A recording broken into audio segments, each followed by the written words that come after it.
What's up, everybody? Welcome back to the channel. It's a pleasure to be back with everybody here. Just gotta find a place for my coffee. So I'll put it up here with my vaporizer.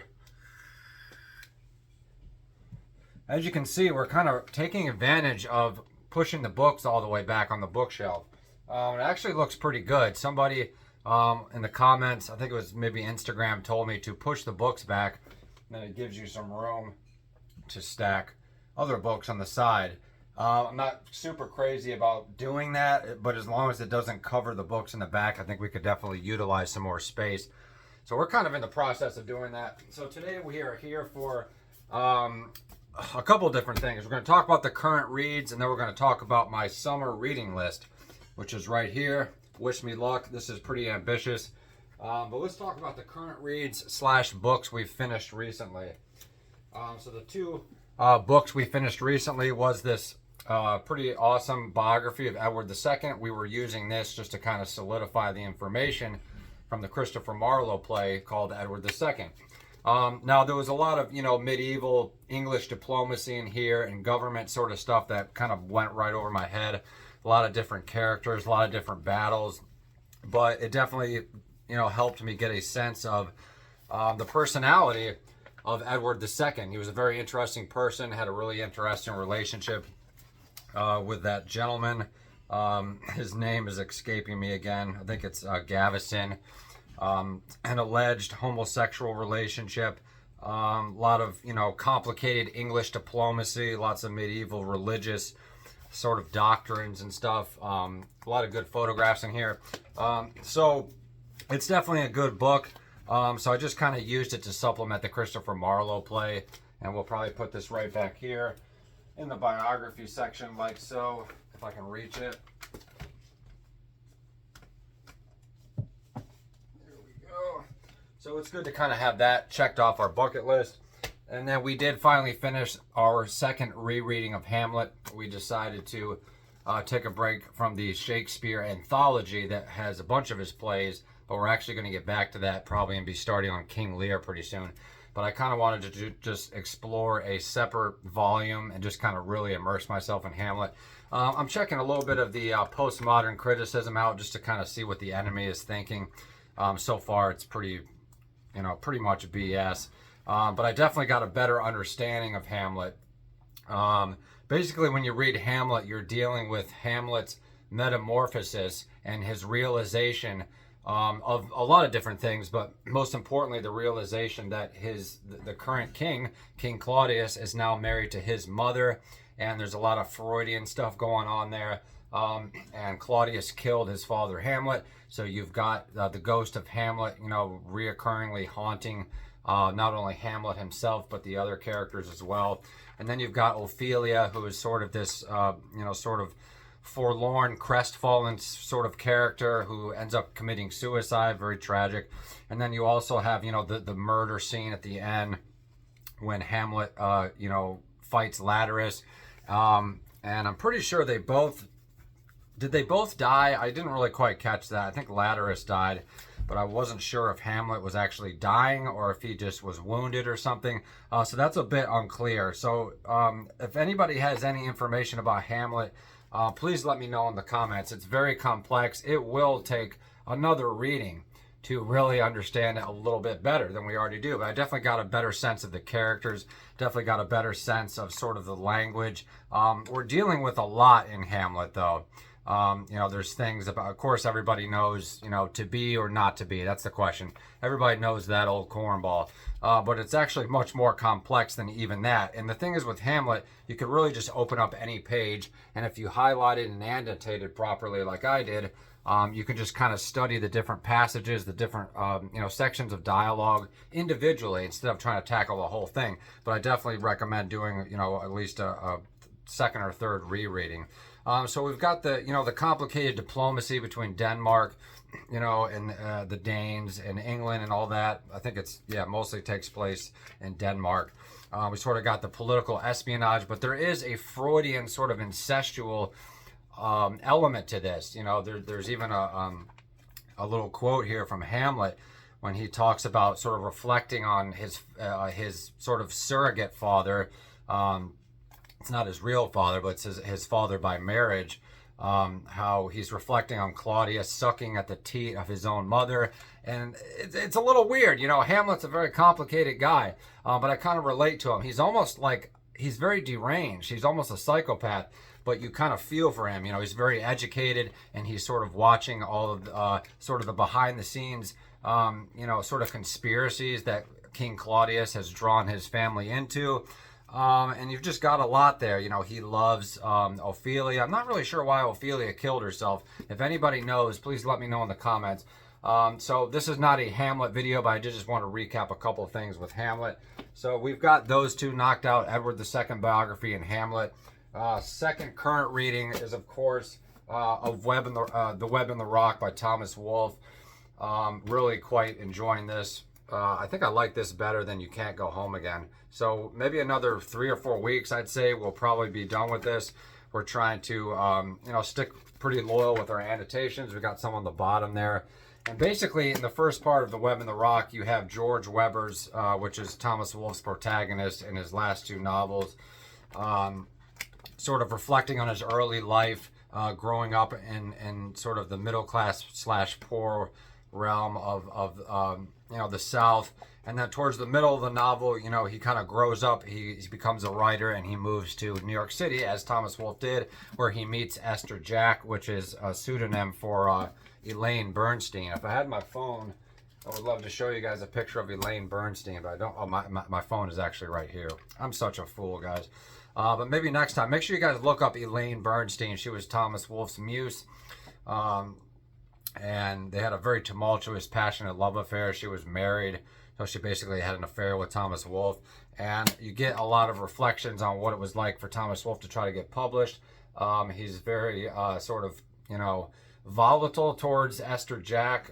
She basically does everything for him, and he's just so immersed in his writing and his paranoia and his sort of depression that he kind of ends up treating Esther Jack quite bad.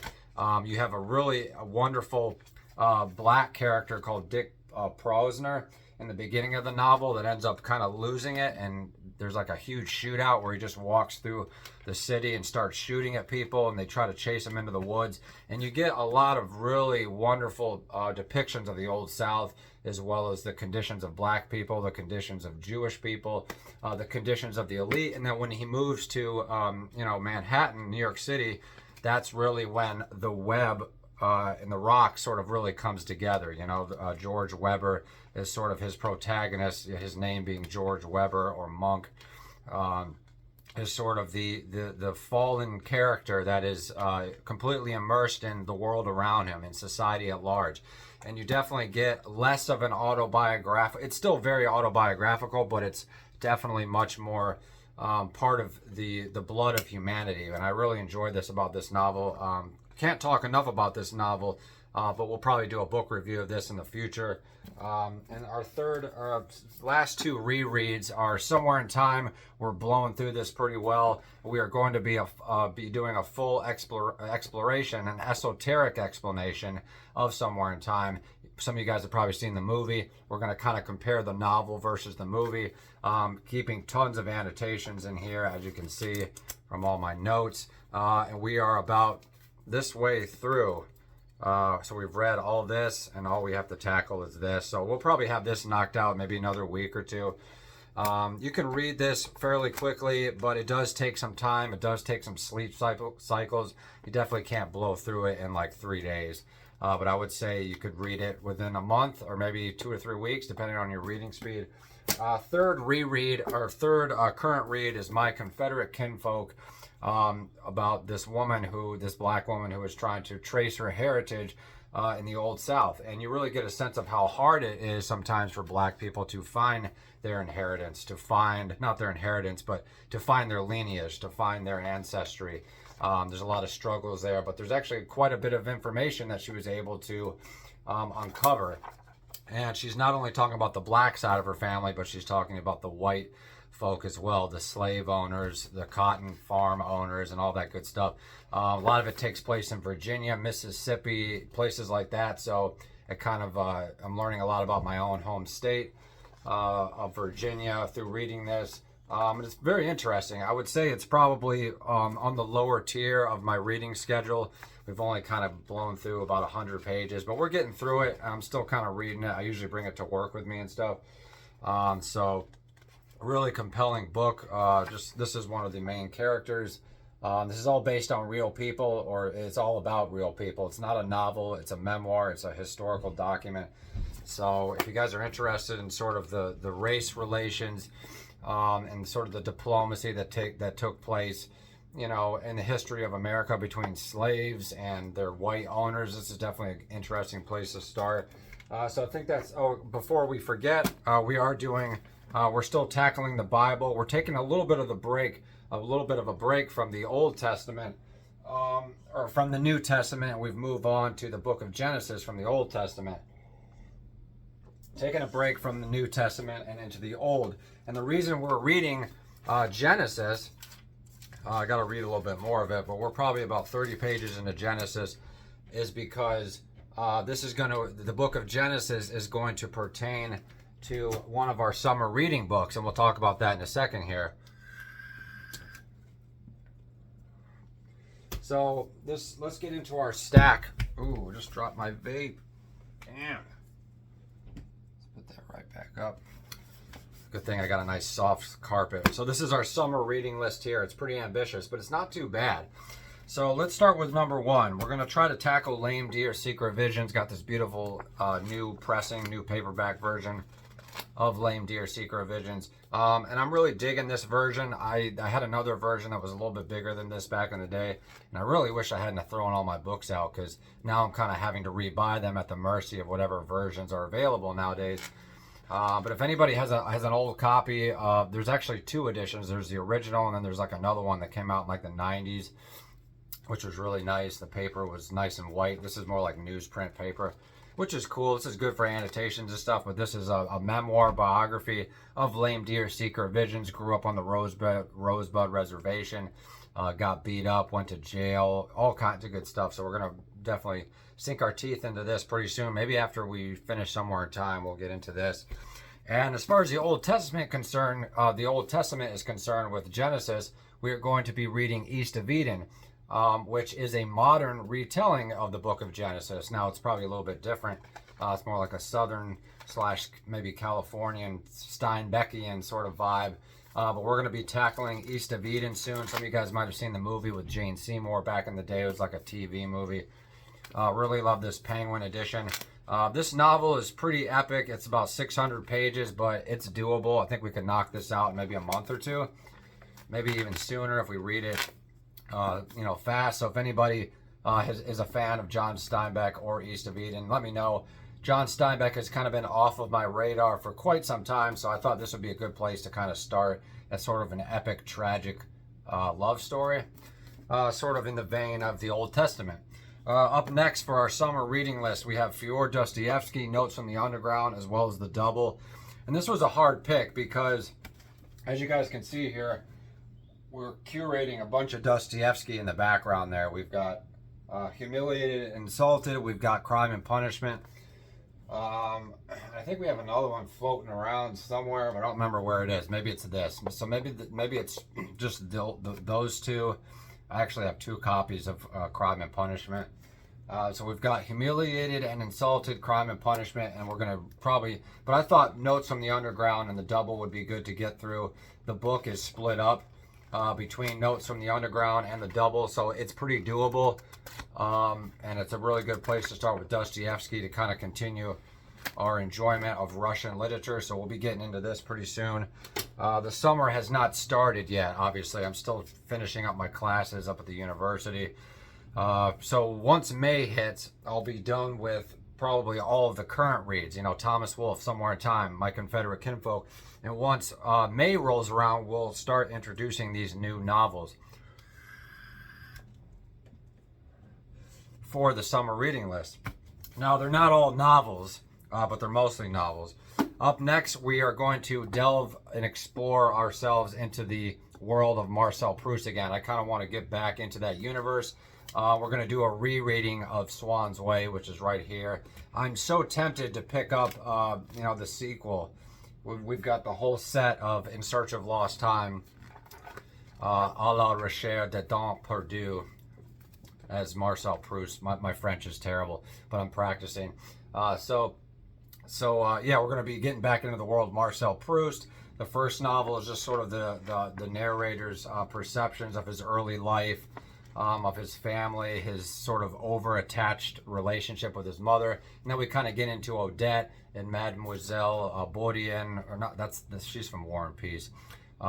Mademoiselle Varudin and Odette and Swan and all those interesting characters. So we're going to try to kind of read this again and really kind of figure out what it is Proust is actually trying to do with us.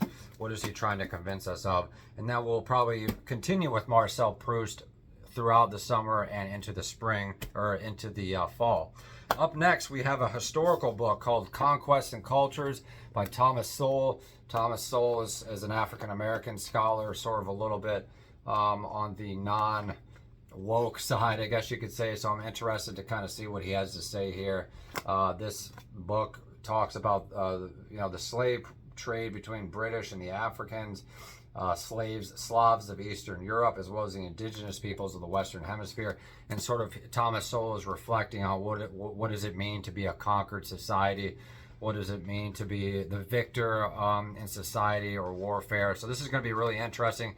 It's pretty epic. It's actually only, see, a lot of it is notes. This is all notes. So the novel, or not the novel, the document itself is about 380 pages. So that's not bad. We could probably knock this out in maybe a month. I will have much more time to read once my classes are over. So that's why we're being so ambitious.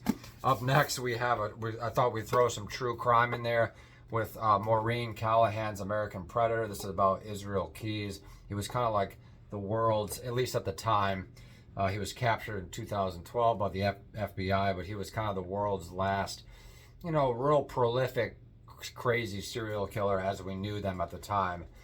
So we're going to be getting into this little memoir, or not a memoir, but I guess it's just not a biography, but it's more about how they captured him. But I'm assuming there's a lot of information about Israel Keyes here. I kind of became morbidly interested in Israel Keyes by just doing a lot of deep dives on crimes and stuff, and his name came up as a potential suspect from responsible for the disappearance of Suzanne Lyle. So I was just kind of curious to get some true crime in there. We've also got some vintage true crime that we're going to try to get into later on. And last but not least, for the summer reading list, we have Pulp. This will just be kind of a fun way to kind of close out the summer, or who knows, I might finish some of these by June or July, and we can start a part 2 for the summer reading list. But this is going to be pretty ambitious. This is Pulp's, this is Charles Bukowski's last novel. It's a little bit different. I think he invented most of it off the top of his head. It's not so autobiographical as some of his earlier stuff. So if you have any Charles Bukowski or Pulp fans, let me know if this is a novel worth reading. I'm sure it's going to be good. So that is the summer reading list. We're going to stack these back up here just to give you guys another little view of them. So do you guys think I can accomplish this by September? We basically have till September to finish all these. So we've got 1, 2, 3, 4, 5, 6, 7. So we've got 7 books to get through over the course of about 4 months. Now, originally, Somewhere in Time was actually on the summer reading list, but we ended up just tackling it. I just could not resist getting back into Somewhere in Time, so I wanted to start reading it. And look, we're almost done with it. So maybe this summer reading list will be more like a early spring reading list. Who knows? The summer technically doesn't really start till like June, right? But my summer starts in May. I'm not going to have any classes or anything. I'm still going to be working on writing and art and all that stuff, working on my novel. So yeah, this is the summer reading list. Thank you so much for watching, guys. And make sure you guys follow me on Instagram at Andrew Marlowe Artist Official. Please send me an email at andrewmarlowe22@gmail.com. We can talk about books or plus size women. You guys know I love plus size women. Check out some of my older videos. We've kind of changed direction on this channel, which I think it's been real nice to get a fresh start. But we'll talk to you guys very soon.